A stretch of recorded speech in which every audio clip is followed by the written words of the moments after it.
कच्चे तेल के दाम में 6 साल की सबसे बड़ी गिरावट। इंटरनेशनल मार्केट में कच्चे तेल की कीमतों में लगातार दूसरे महीने गिरावट देखने को मिली है। रॉयटर्स की रिपोर्ट के अनुसार जून और दूसरी तिमाही में कच्चे तेल के दाम साल 2020 में कोविड के दौरान के बाद सबसे अधिक गिरे हैं।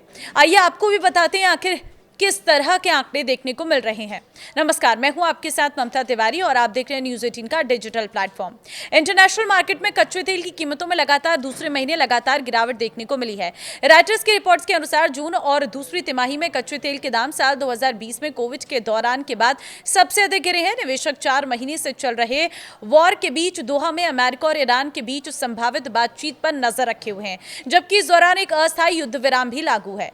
ब्रेंट फ्यूचर से 23 सेंट या 0.3% गिरकर $72.92 प्रति बैरल पर बंद हुआ है, जबकि अमेरिकी West Texas intermediate WTI crude $1.25 या 1.8% गिरकर $69.50 प्रति बैरल पर बंद हुआ है। अगस्त डिलीवरी के लिए ब्रेंट फ्यूचर्स मंगलवार को एक्सपायर हो गए हैं और उनकी जगह सितंबर कॉन्ट्रैक्ट ने ले ली है, जो लगभग $73.31 प्रति बैरल पर ट्रेंड कर रहा है। दोनों क्रूड बेंचमार्क उसी रफ्तार के आसपास थे जहां वे 27 फरवरी को ट्रेंड कर रहे थे, यानी ईरान पर यूएस इजरायली वॉर शुरू होने से एक दिन पहले, जब ब्रेंट $72.48 प्रति बैरल और WTI $67.02 पर बंद हुआ था।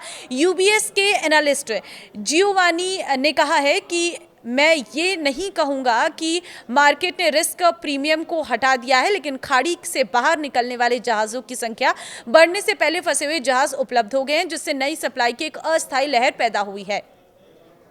वहीं मार्गन ने यह भी कहा है कि अब उसका अनुमान है कि 2027 में ग्लोबल ऑयल मार्केट में 4.8 मिलियन बैरल प्रति दिन का सरप्लस यानी कि अतिरिक्त सप्लाई होगा। मंगलवार को एक कतर के अधिकारी ने कहा है कि दोहा पहुंचे टॉप यूएस दूत ईरान के साथ कोई हाई लेवल बैठक नहीं करेंगे। इससे ईरान युद्ध को स्थायी रूप से रोकने और हॉर्मुज़ स्ट्रेट को पूरी तरह से फिर से खोलने की कोशिशों की प्रगति पर संकेत पैदा हो गया है। युद्ध से लगभग पहले दुनिया की लगभग 20% तेल सप्लाई इसी स्ट्रेट से होकर गुजरती थी। कतर के विदेश मंत्रालय के प्रवक्ता माजिद अल अंसारी ने एक मीडिया ब्रीफिंग में जानकारी दी है कि इस हफ्ते क्षेत्रीय सुरक्षा जैसे मुद्दों पर तकनीकी बातचीत होगी, जिसके बाद में सीनियर लेवल पर यह ले जाया जा सकता है। मंगलवार को अमेरिकी राष्ट्रपति डोनाल्ड ट्रंप के दामाद जेरेड कुशनर और दूत स्टीव विटकॉफ के दोहा पहुंचने से पहले वीकेंड पर गोलीबारी हुई थी, जिसने अमेरिका और ईरान के बीच 17 जून के अंतरिम समझौते की परीक्षा ली थी। दोनों पक्षों को स्थायी युद्ध विराम पर बातचीत करने और भविष्य से जुड़े मुश्किल मुद्दों को सुलझाने के लिए 60 दिन का समय दिया गया था।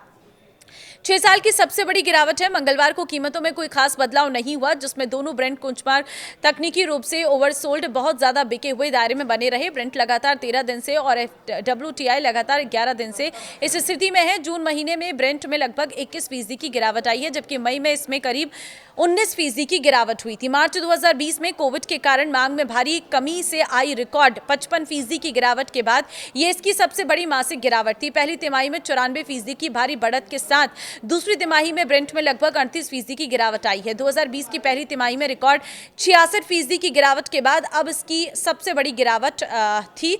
पिछली तिमाही में 94% के लगभग 1990 की तीसरी तिमाही में फ्यूचर्स में आई रिकॉर्ड 142% की बढ़त के बाद सबसे अधिक थी। तो फिलहाल अगर हम बात करें भारत की, तो भारत पर क्योंकि इसका क्या असर पड़ेगा वो भी हम आपको बताएंगे, क्योंकि भारत में जो है कच्चे तेल की कीमतों में क्या आगे कमी आएगी ये जानना हर कोई चाहता है। तो ऐसे में भारत में पेट्रोल और डीजल के दाम में 37 दिनों में कोई बदलाव देखने को नहीं मिला। आखिरी बार 25 मई को पेट्रोल और डीजल की कीमतों में जो है तेजी देखने को मिली थी। जानकारों का ये मानना है कि जिस तरह से कच्चे तेल की कीमतों में कमी देखने को मिल रही है, अनुमान यही है कि पेट्रोल और डीजल की कीमतों में फ्रीज बटन दबा रहेगा। वैसे मई के महीने में फ्यूल की कीमतों में 7 से 8% का इजाफा देखने को मिला था। अब आपको क्या लगता है? अपनी राय मुझे जरूर दें और इस वीडियो को शेयर कर दें। नमस्कार।